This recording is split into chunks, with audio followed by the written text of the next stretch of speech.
بلوچستان میں تعلیم کی بات کریں تو آئین تو سب کو حق دیتا ہے آرٹیکل 25A کے تحت، لیکن زمینی حقیقت تو کچھ اور ہی کہانی سنا رہی ہے نا؟ جی بالکل، اسکول نہ جانے والے بچے، ڈراپ آؤٹ ریٹ، یہ سب بہت زیادہ ہے۔ اور جو بنیادی ڈھانچے کی حالت ہے اسکولوں کی، وہ اعداد و شمار تو ہاں، وہ بمس رپورٹ والے اعداد و شمار واقعی چوکا دینے والے ہیں۔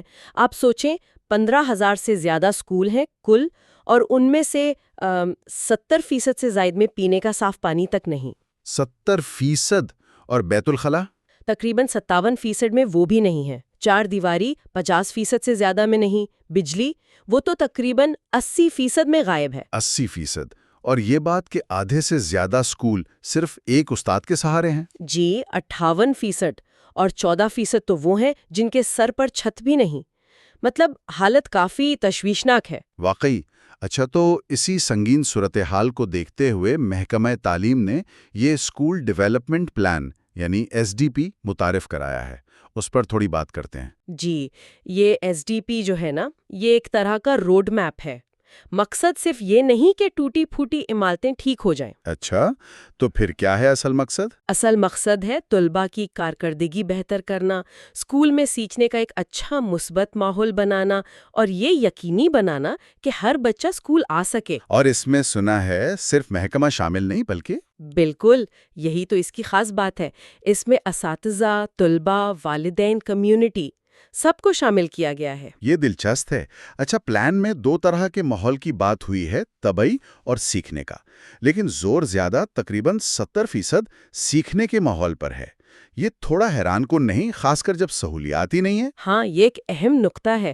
دیکھیں، طبعی ماحول یعنی عمارت، پانی، بجلی، فرنیچر، یہ سب ضروری ہیں، اس میں کوئی شک نہیں، لیکن شاید سوچ یہ ہے کہ اگر سیکھنے کا ماحول دلچسپ ہو، بچوں کو سرگرمیوں میں مزہ آئے، ٹیچرز ٹرینڈ ہو، تو بچے شاید زیادہ آئیں گے اور ٹکیں گے۔ بالکل۔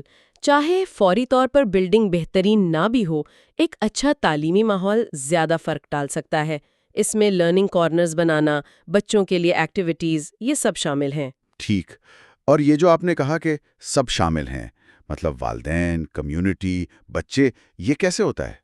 جی، اس کے لیے باقاعدہ پلیٹ فارمز ہیں، جیسے والدین اور کمیونٹی کے لیے PTSMC ہے، parent teacher school management committee, اور لوکل ایجوکیشن کونسل یعنی LEC۔ اچھا، PTSMC اور LEC، اور بچوں کی شمولیت؟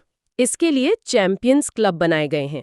یہ بڑے مزے کی چیز ہے، بچے خود انہیں چلاتے ہیں، اس سے ان میں لیڈرشپ بھی آتی ہے۔ واہ، یعنی بچوں کو بھی ذمہ داری دی گئی ہے۔ زبردست۔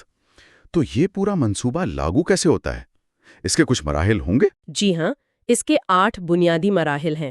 پہلے تو اسکول کی نشاندہی ہوتی ہے، پھر نوٹیفیکیشن جاری ہوتا ہے۔ ٹھیک ہے۔ پھر آتی ہے کمیونٹی کی باری، PTSMC اور چیمپئنز کلب بنانا اور ان کی ٹریننگ کرنا۔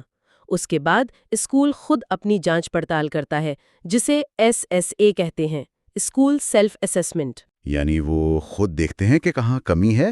بالکل، اور اسی کی بنیاد پر پھر SDP بنتا ہے، پھر اس پر عمل درآمد شروع ہوتا ہے، ساتھ ساتھ نگرانی چلتی رہتی ہے، اور آخر میں اس کا جائزہ لے کر تکمیل کا سرٹیفکیٹ دیا جاتا ہے۔ یہ تو کافی منظم طریقہ کار لگتا ہے، لیکن پیسے کہاں سے آتے ہیں ان سب کاموں کے لیے؟ اور ان کا حساب کتاب کیسے رکھا جاتا ہے؟ شفافیت کا کیا انتظام ہے؟ پیسے مختلف جگہوں سے آ سکتے ہیں۔ کلسٹر بجٹ ہوتا ہے، حکومت کے یا NGOs کے پروجیکٹس ہوتے ہیں، کبھی عوامی نمائندے فنڈ دے دیتے ہیں یا کمیونٹی خود حصہ ڈالتی ہے۔ مختلف ذرائع ہیں۔ جی، لیکن اہم ترین بات شفافیت ہے۔ رپورٹ میں خاص طور پر یونیسیف کے تعاون والے منصوبوں کے لیے بہت واضح مالیاتی اصول دیے گئے ہیں۔ اچھا، وہ کیا ہیں؟ وہ اصول BPPRA قوانین یعنی بلوچستان کے سرکاری خریداری کے قوانین پر بھی فوقیت رکھتے ہیں۔ شاید ڈونر کی اپنی شرائط سخت ہیں۔ اچھا، جیسے کہ فنڈز کا سارا انتظام PTSMC کے ذریعے ہوگا، بینک اکاؤنٹ استعمال کرنا لازمی ہے، اور سب سے اہم، نقد ادائیگی بالکل منع ہے۔ یعنی کیش میں کوئی لین دین نہیں؟ جی نہیں، بالکل نہیں۔ سارا کام بینک ٹرانسفر، کراس چیک یا ڈیجیٹل پیمنٹ کے ذریعے ہونا چاہیے، تاکہ ہر چیز کا ریکارڈ رہے۔ یہ تو بہت اہم ہے، اس سے شفافیت یقینی بنانے میں مدد ملے گی۔ بالکل، اور رپورٹ میں باقاعدہ ڈوز اینڈ ڈونٹس بھی لکھے ہیں۔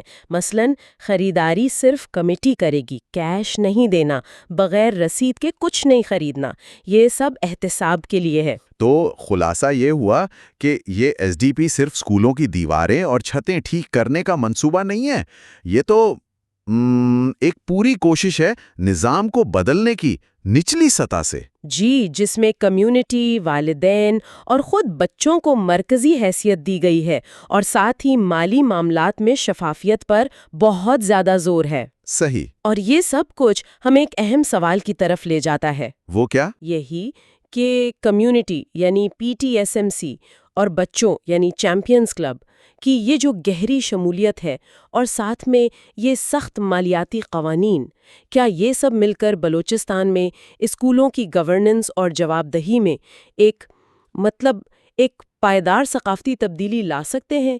ایسی تبدیلی جو صرف فوری نظر آنے والی مرمت یا تعلیمی بہتری سے آگے کی چیز ہو؟ یہ واقعی ایک گہرا سوال ہے سوچنے کے لیے۔